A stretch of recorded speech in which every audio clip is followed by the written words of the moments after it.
La anatomía fue estudiada de manera formal por primera vez en Egipto, aproximadamente hace unos cuantos años, 500 años antes de Cristo. La anatomía se refiere al estudio de la estructura del cuerpo. El interés básico es la estructura, pero para que resulte una comprensión cabal y real, se debe considerar no solamente la estructura de ese cuerpo, debemos también considerar la función del mismo. Y allí toma una importancia vital lo que es la fisiología. La fisiología tiene que ver con las funciones de los seres vivos. Si hablamos anatómica y fisiológicamente, por ejemplo, del corazón, desde el punto de vista anatómico, consideraríamos que es un órgano constituido por tejido muscular, ubicado en la porción central de la cavidad torácica, que posee 4 cavidades. Desde el punto de vista fisiológico, lo que podríamos decir es que es una bomba que sirve para impulsar la sangre hacia nuestro cuerpo. Es decir, desde el punto de vista anatómico, analizamos cómo es, desde el punto de vista fisiológico, cómo funciona. Previo a realizar el estudio de la estructura y función del cuerpo, debemos considerar cómo se relacionan los diferentes componentes del mismo. Una característica importante de ello es la organización progresiva, desde el nivel menos complejo al más complejo. Si bien consideramos al cuerpo como una estructura, está constituida por porciones más pequeñas. Trillones de células componen a nuestro cuerpo. Esas células son unidades estructurales pequeñas que van a estar constituidas por átomos y moléculas. Se habla del nivel químico. Son los componentes vivos más pequeños que vamos a encontrar en nuestro cuerpo. Existen células de diferentes tipos. Células similares se reúnen para formar una estructura que conocemos como tejido. A su vez, los órganos están constituidos por diferentes clases de tejidos. Esos diferentes tipos de tejidos tienen una función en común o pueden conformar una función común para conformar de esta manera los órganos. Nos referimos a los sistemas como una organización compuesta por órganos diversos, de tal forma que estos mismos pueden realizar en forma conjunta una función compleja del cuerpo.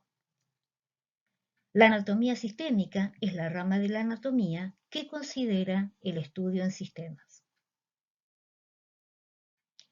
Dentro de estos sistemas podemos encontrar diferentes características en los mismos y obviamente con diferentes funciones.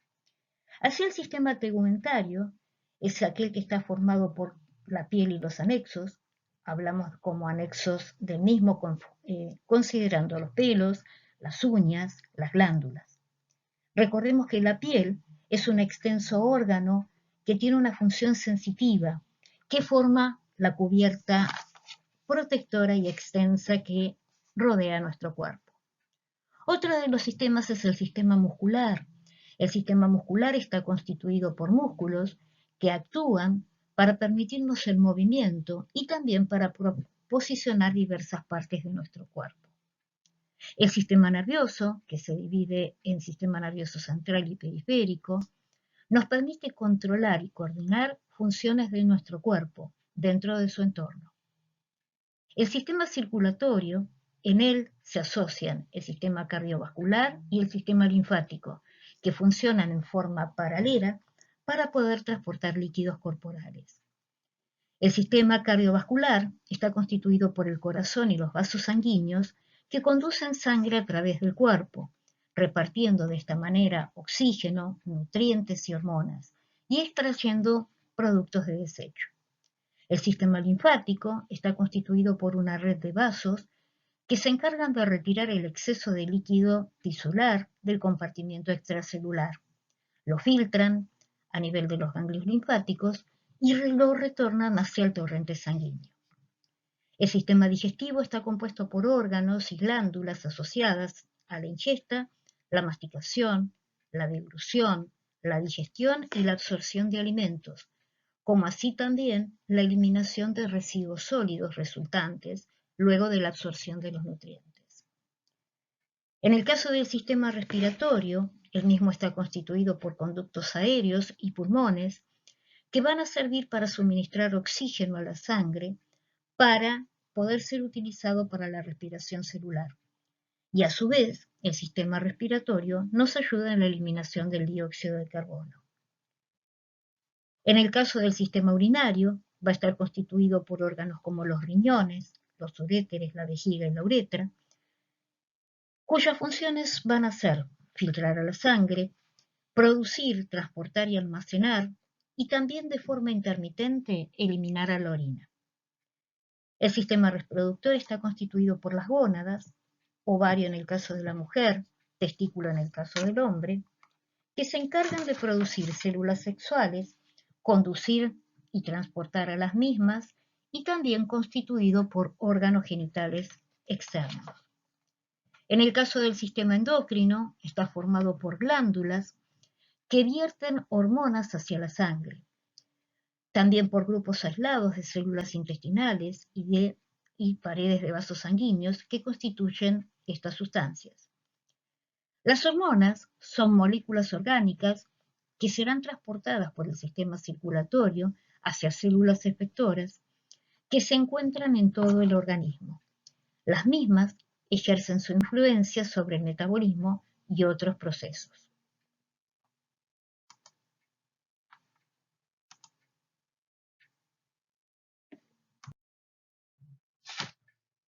Para la anatomía, como así también en el caso de la medicina general, se ha establecido un vocabulario internacionalmente aceptado para describir el cuerpo en forma clara y para indicar la relación de sus partes y órganos entre sí. Los anatomistas se han puesto de acuerdo en utilizar términos descriptivos de posición y dirección. La posición anatómica. Todas las descripciones anatómicas se expresan en relación con una posición de referencia para asegurar que las descripciones no sean ambiguas. La posición anatómica se refiere a la posición del cuerpo en la cual se encuentra de pie. La cabeza se encuentra erecta, mirando hacia el frente, los brazos extendidos y las palmas de las manos hacia adelante. Los miembros inferiores extendidos, juntos, con los pies en paralelo y los talones juntos. Esta posición es adoptada globalmente para descripciones anatómicas médicas. Al describir esta posición con la terminología apropiada, se puede relacionar cualquier parte del cuerpo con otra. Las direcciones anatómicas son términos de relación y comparación. Se utilizan adjetivos ordenados como pares, opuestos, describen las relaciones de partes del cuerpo en posición anatómica y comparan la posición de dos estructuras entre sí. Posterior, anterior, delante o hacia adelante en la cara anterior del cuerpo, detrás, hacia o en la cara posterior del cuerpo. Superior, también llamado craneal, sería encima, hacia la cabeza o porción superior de una estructura o el cuerpo. Inferior, también llamado caudal, hacia abajo, lejos de la cabeza o hacia la parte inferior de la estructura del cuerpo. Medial, nos referimos en este caso más cercano hacia la línea media, en la cara interna de una extremidad, por ejemplo.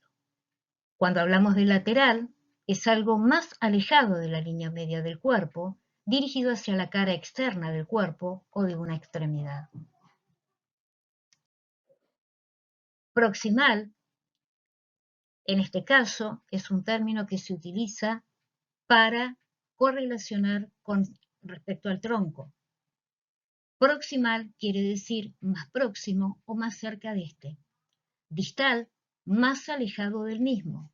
Proximal, entonces, más cerca del centro del cuerpo o en el punto de unión de una extremidad al torso del cuerpo. Distal, más alejado del centro del cuerpo o en el punto de unión de una extremidad al torso. Cuando hablamos de superficial, nos referimos a algo ubicado más cerca de la superficie del cuerpo y en el caso del profundo, más alejado de la superficie del mismo.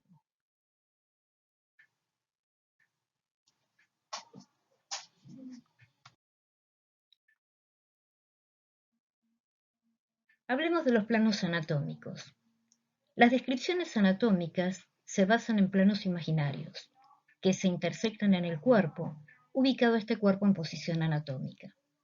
Los planos sagitales son planos verticales que pasan a través del cuerpo en forma paralela al plano medio, dividiendo al mismo en una porción derecha y una porción izquierda. Los planos frontales o coronales también son verticales, atraviesan el cuerpo en ángulo recto respecto al plano medio, de manera que dividen al cuerpo en porción anterior y posterior. En el caso de los planos transversales, son planos que cruzan el cuerpo en ángulo recto respecto a los planos medio y frontal, dividiendo el cuerpo en una porción superior y una porción inferior. En el caso del plano sagital, puede ser que se divida en porciones simétricas. En ese caso, hablamos de un plano medio sagital. Cuando se habla de un plano parasagital, el mismo está dividido en porción derecha e izquierda, pero las mismas no son simétricas, son asimétricas.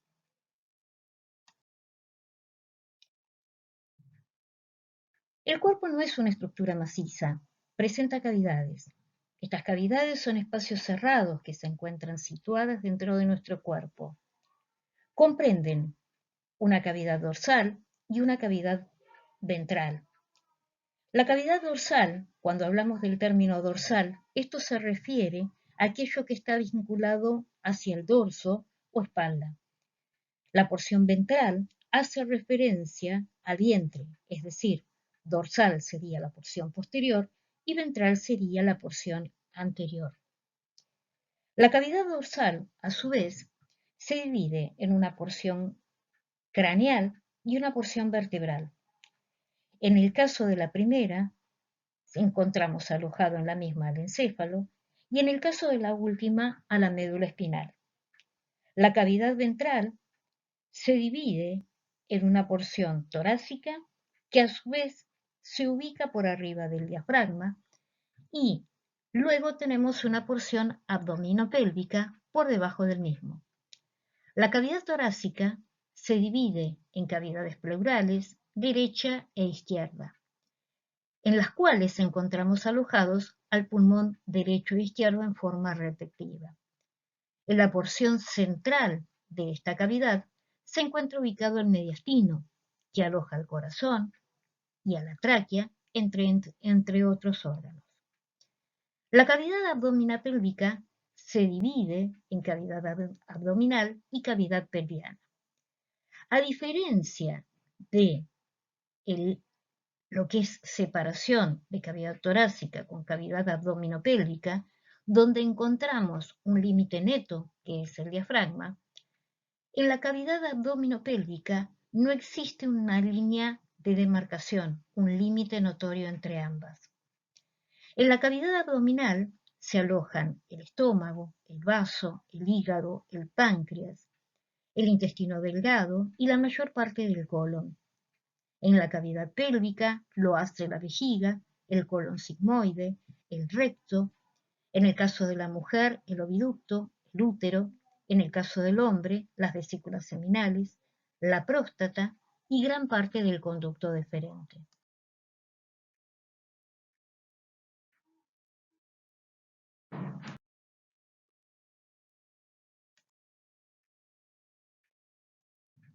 El abdomen se puede dividir de diferentes formas. Una forma sería trazando una línea imaginaria vertical que pasaría por el ombligo, dividiendo en un abdomen derecho y un hemiabdomen izquierdo. Otra línea imaginaria, en este caso horizontal, que pase también por el ombligo, nos formaría un hemiabdomen superior y uno inferior. Integrando entonces ambas, obtenemos los 4 cuadrantes, cuadrantes superiores e inferiores, derechos e izquierdos respectivamente. Para facilitar la localización de los órganos de la cavidad abdominopélvica, los anatomistas dividen en 9 regiones. La región superior está conformada por lo que son hipocondrios derecho e izquierdos y el epigastrio. Esta región, entonces, se encuentra situada por encima de una línea imaginaria que cruza el abdomen a nivel de del noveno cartílago costal.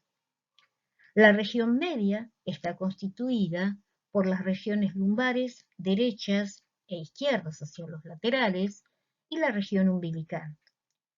Estará comprendida entre el noveno cartílago costal y otra línea imaginaria que pasa a nivel de la porción superior de los huesos ilíacos. Las regiones inferiores están constituidas por las regiones ilíacas o inguinales, derechas e izquierdas respectivamente, y el hipogastrio. Esta región se encuentra entonces delimitada por debajo de la línea que pasa por la porción superior de los huesos ilíacos. En esta diapositiva observamos las regiones citadas y la ubicación de los órganos de nuestro cuerpo en las mismas. La supervivencia exige que el organismo mantenga condiciones relativamente constantes dentro del cuerpo. La homeostasis se refiere a la constancia del medio ambiente interno. Recordemos que es un equilibrio dinámico que tiene que ver con un intercambio de materia y de energía entre el medio interno y ese individuo.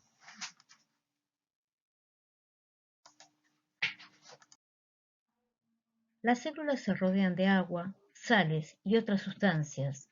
Solo pueden sobrevivir si el medio ambiente acuoso permanece en forma más o menos estable. Ciertas condiciones como temperatura, pH, volumen, presión, fluidos, concentración de oxígeno, entre otras, deben permanecer dentro de límites estrechos. El cuerpo cuenta entonces con mecanismos para que ello suceda, los cuales deben hacer este trabajo en forma permanente, para poder conservar o restaurar esta homeostasis. Existen sistemas de autorregulación, sistemas de control. Para realizar esta autorregulación, el organismo cuenta entonces con sistemas de control.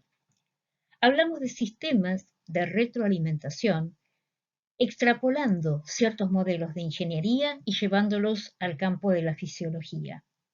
Pensemos en sensores que recogen información. Esa información será vertida hacia un centro de control, el cual podrá comparar qué es lo que sucede y cuál es la normalidad. Pensemos en un ejemplo como la temperatura. Frente a un descenso de la temperatura, terminales nerviosas recorren información que es elevada hacia centros cerebrales, que compararán, el cual, a través de señales nerviosas, enviará esas señales hacia músculos para que se contraen. La contracción muscular ayudará a poder restaurar esa temperatura. Hablamos de asas de retroalimentación positivas y negativas. En su mayoría, los sistemas de retroalimentación o las asas de retroalimentación actúan en forma negativa.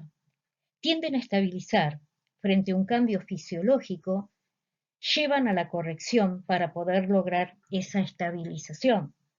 En el caso de las asas de retroalimentación positiva, no efectúan un cambio o una modificación, sino que lo que hacen es reforzar o amplificar. Un ejemplo de ello sería, por ejemplo, las contracciones uterinas en el momento del parto.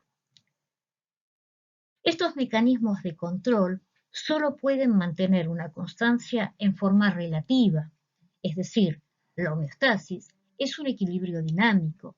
Los sistemas de control son sistemas que pueden mantener una constancia relativa. Las condiciones varían Las funciones hemostáticas van a poseer una mayor efectividad en los adultos jóvenes. En cambio, en la vida adulta y en la vejez, estos efectos pierden precisamente una notoriedad en su regulación, es decir, resultan menos efectivos.